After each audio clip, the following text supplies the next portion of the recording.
오늘 하나님 말씀 민수기 22장 1절부터 20절까지 말씀입니다. 하나님은 어떻게 발락의 저주를 막으셨을까 생각해 보았습니다.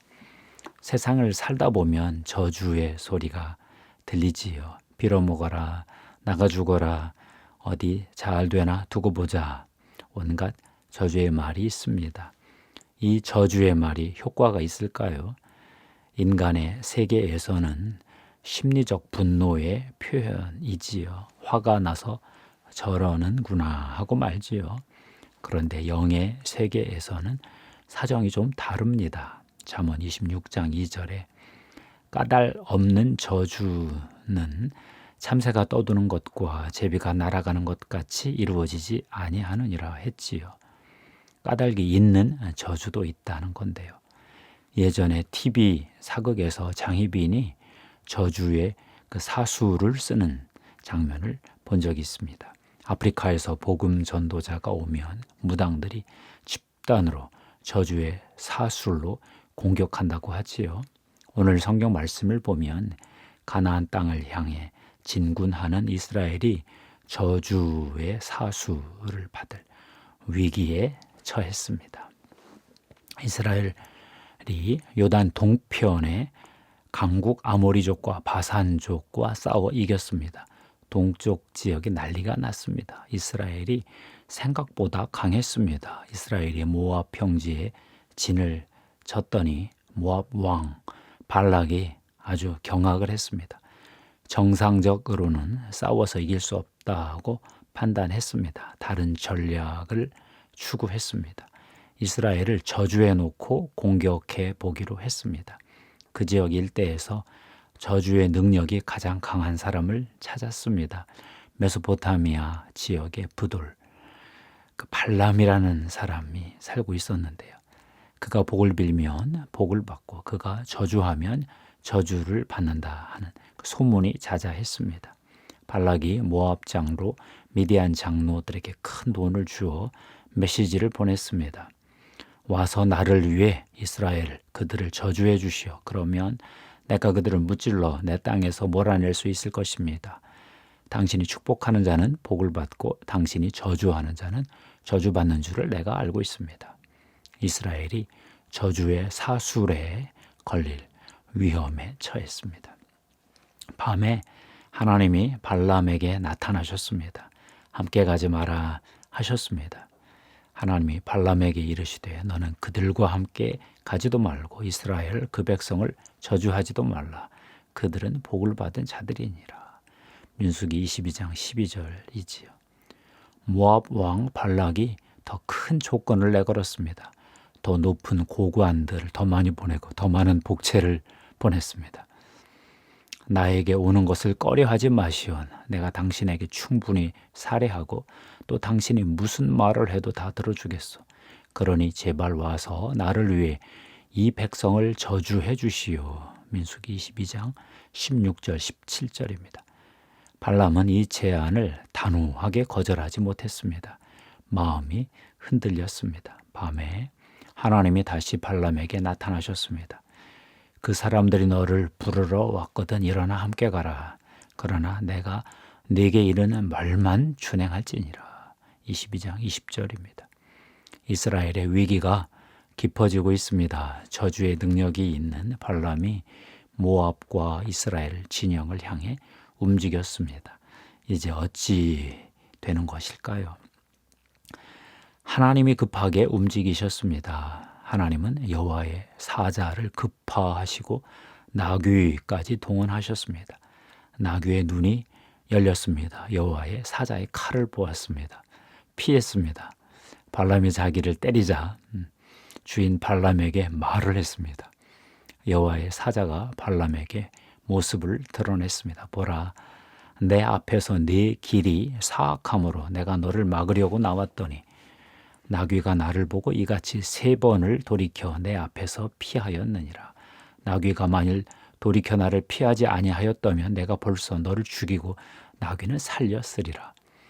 22장 32절 33절입니다. 발람이 큰일 났습니다. 자기가 범죄한 것 인정하고 돌아가겠다 했습니다. 여호와는 가서 듣는 대로 말하기만 하라 하셨습니다. 사태가 이상하게 돌아갑니다. 발락이 바알의 산당에 향해서 저주를 요청했으나 발람은 대신 축복을 선포합니다.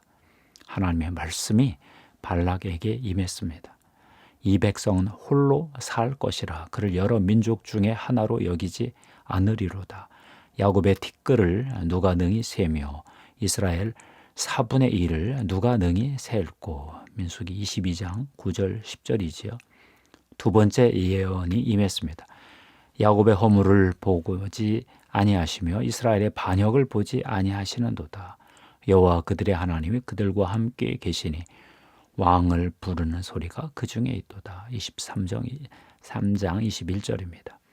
야곱을 해할 점술이 없고 이스라엘을 해할 복술이 없도다. 이때 야곱과 이스라엘에 대하여 논할진대 하나님께서 행하신 일이 어찌 그리 크냐 하리로다. 23장 23절입니다.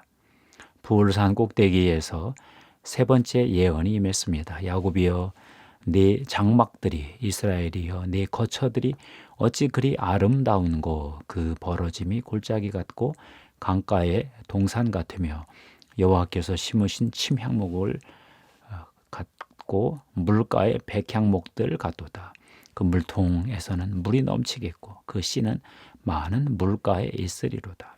너를 축복하는 자마다 복을 받을 것이요 너를 저주하는 자마다 저주를 받을지로다. 24장 5절 9절입니다.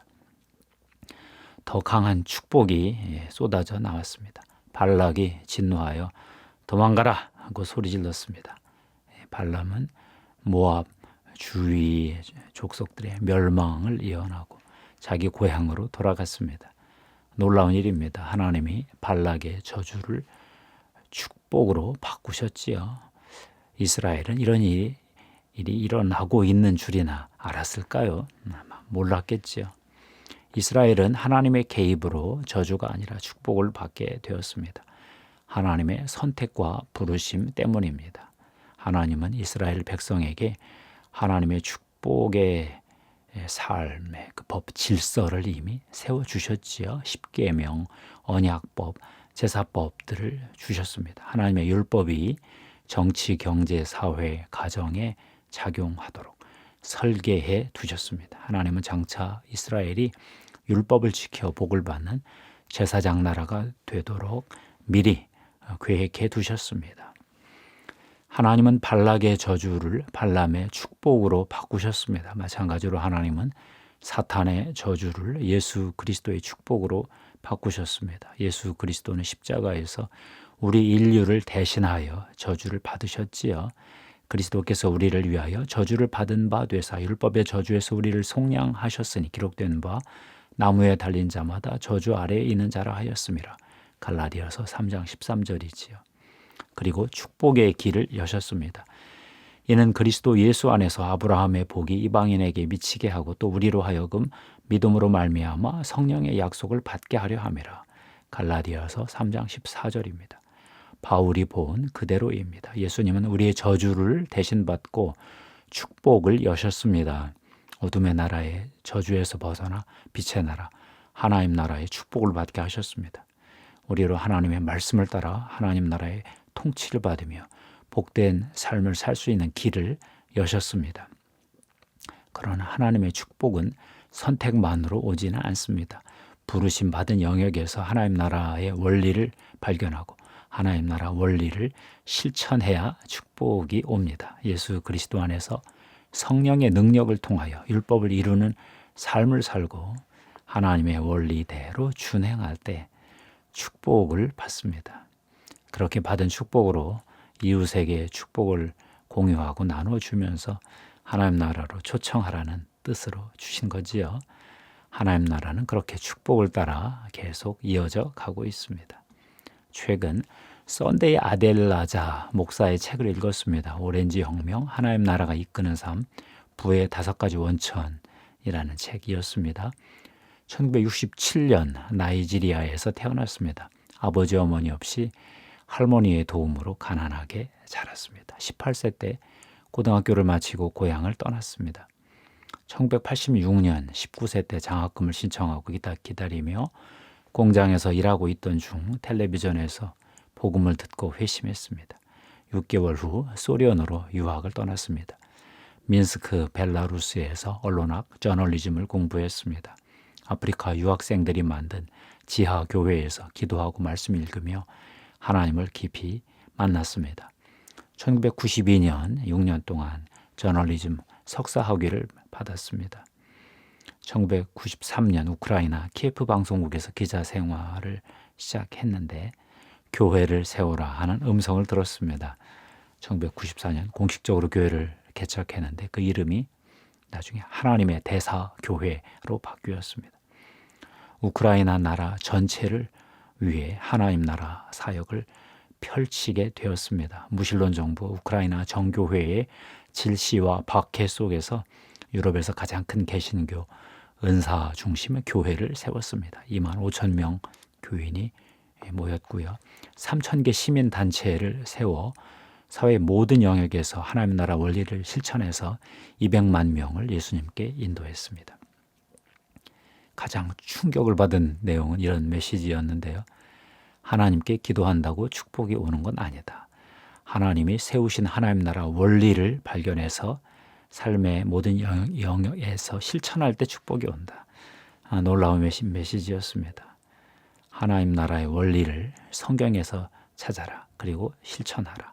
그러면 축복이 저절로 온다. 이 축복으로 다른 사람을 축복하며 하나님 나라를 확장하자. 놀라운 메시지였습니다. 기도하겠습니다. 하나님 감사합니다. 저주를 축복으로 바꾸시는 주님, 이 시대에도 예수 그리스도를 통해서 사탄의 저주를 묶고 하나님 나라의 축복을 열어주심을 감사합니다.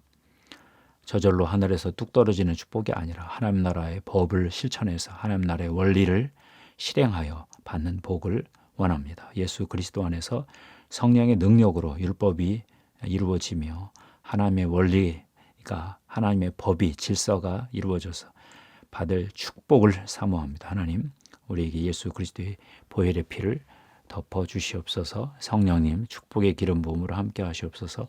하나님 나라의 원리대로 축복하시옵소서. 우리 구주 예수님의 이름으로 기도합니다. 아멘.